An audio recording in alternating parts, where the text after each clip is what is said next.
Well, of course, the federal Liberals are holding their national convention in Montreal this weekend, and lots of celebrating happening as well, as that party has welcomed yet another floor crosser. Now let's go to Gary Anandasangaree, who is the federal public safety minister, and he joins us on the line. Minister Anandasangaree, welcome to the program.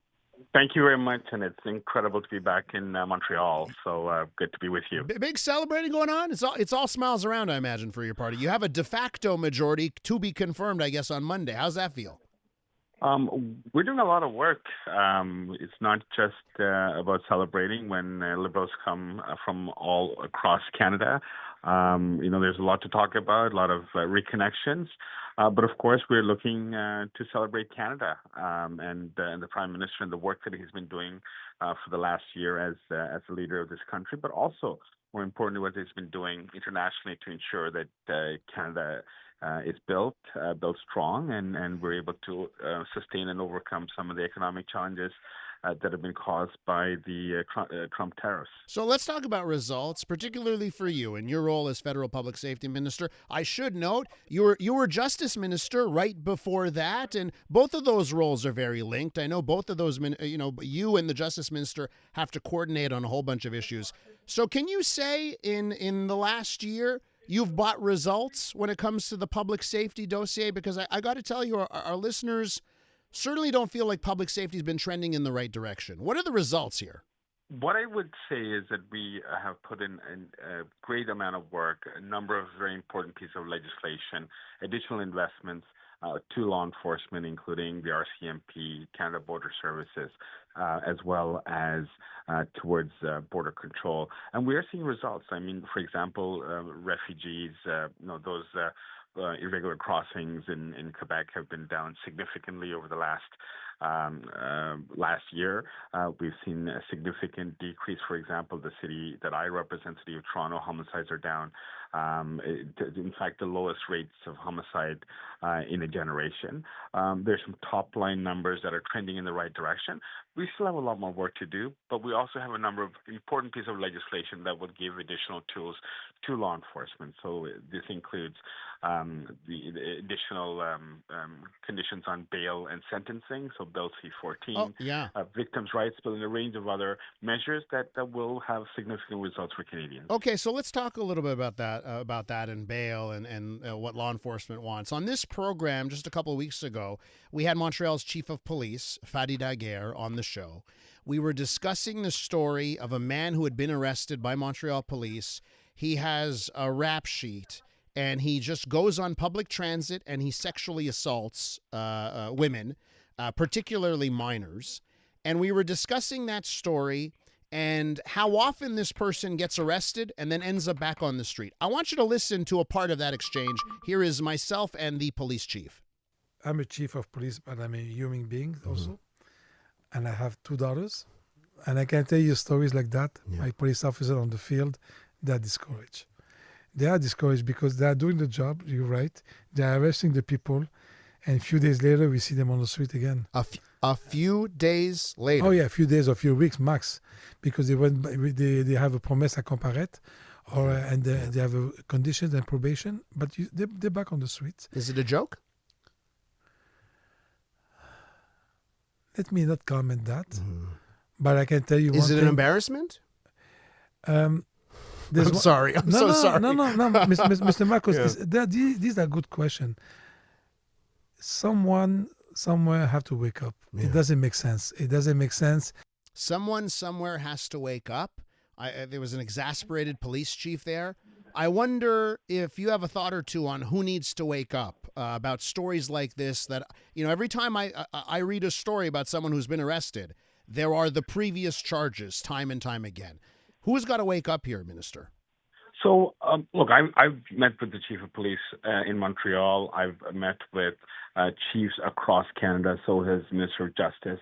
And I can tell you the bills that we have in front of the House right now, including strengthening bail and sentencing, comes directly from their recommendations, directly from their ask. So we are listening to law enforcement. We are working with law enforcement. We're working with the Canadian Association of Chiefs of Police, in which the Montreal Police is also part.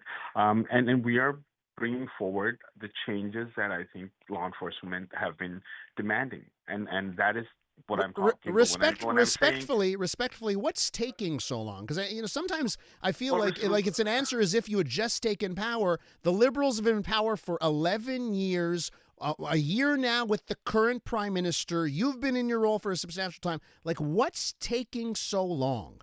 Well, what I will say is on justice reform, we have a bill that we introduced back in September. We've been working through a minority parliament situation to get this through the different stages with the minority parliament. It has now gone to the Senate, and we are confident that we'll be able to pass this bill. And there's a number of other bills that are still going through the House. So the legislative changes under Prime Minister Mark Carney have been significant, and they deal directly with the issues of crime and public safety, particularly around repeat offenders and the availability of bail. What we do need to understand that bail, in most cases, is a right that is charter protected. But what we're doing is strengthening it so that the onus now falls on the individual who committed the crime to be able to demonstrate that their release will not have an undue level of risk to the community. So we are making some significant changes to our criminal justice system. In fact, I would say the most significant in a generation. And the results will come once this legislation passes. What do you think should come first with regards to charter rights? Also in this city, we had a dépanneur owner who was basically hacked to death by someone who had killed before in the past, killed animals, not just humans and animals in the past, kills a dépanneur owner here. I've heard that, charter rights to bail. I wonder about the charter rights of dépanneur owners to live. Where do you stand on that? The safety and security of Canadians is critical. The right to life is a critical component of charter protection, and any act that infringes on that is abhorrent and is certainly a violation. Look, the system of justice we have is centered around ensuring, first and foremost, the safety and security of Canadians, but also balances that with civil liberties. And we have, not always been a perfect balance, but in this case, we are ensuring that the safety considerations is paramount, and it also will act as a deterrent towards criminals. So to both the dépanneur owner as well as the incidents that the chief referenced, those are abhorrent situations, and one that will test Canadians' confidence, and what we're trying to do is build that confidence to ensure that we are living in a safe and free country where people do not have to fear for their life or fear for their safety. Minister Anandasangaree, there's a story out this morning in Montreal's La Presse newspaper, and it's a judge who's just going after Montreal Crown prosecutors for how often they ask for lighter sentences in order to prevent deportations. Story of a 23-year-old man in Laval that was clocked doing over 200 kilometers an hour on the highway, endangered citizens, ended up with a police chase, on and on and on. The Crown asks, hey, don't give the guy, give him less than 6 months. We don't want to affect his immigration status.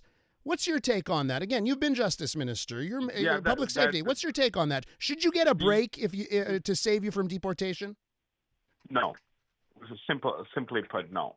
The justice system is an independent system that needs to ensure that those who commit criminal acts are held to account based on a criminal standard. It should not use immigration provisions or any impact on immigration to impact the decision of any adjudicator, because our justice system demands that individuals before the courts are treated equally, whether their immigration status is as a citizen or as someone who's precarious in Canada. And I want to be very categorical about this. So any decisions that do not adhere to that does not do justice to those, especially victims who are seeking justice. You going to do something about that, or is that also another charter rights issue?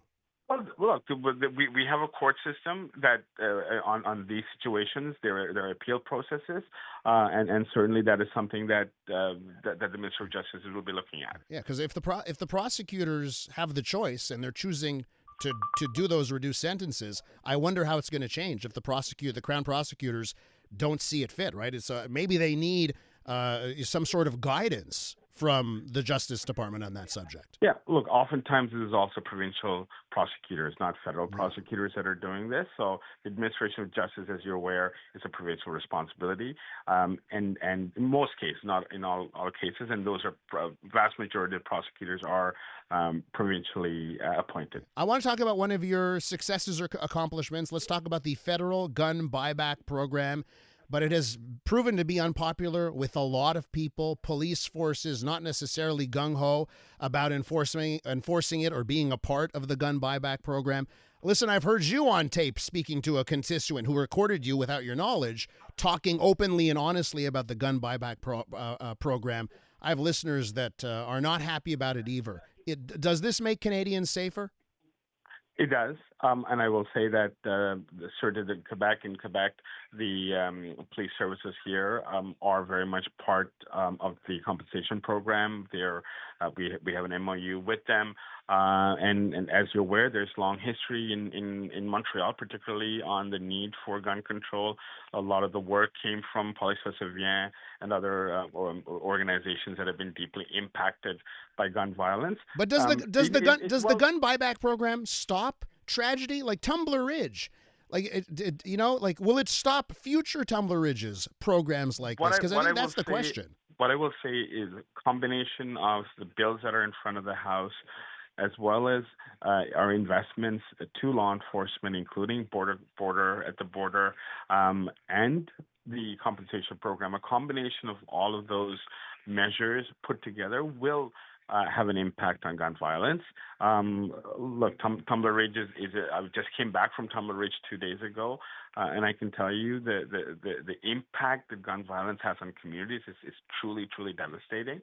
And what we will do as a government is to ensure that we have policies, a combination, no one single act or program will reduce criminal behavior. It is a combination of things that we're doing as a government, which I believe will have a significant impact on both safety and security of Canadians. The guns that were used in Tumbler Ridge, would they be off the street if the buyback program was in place earlier?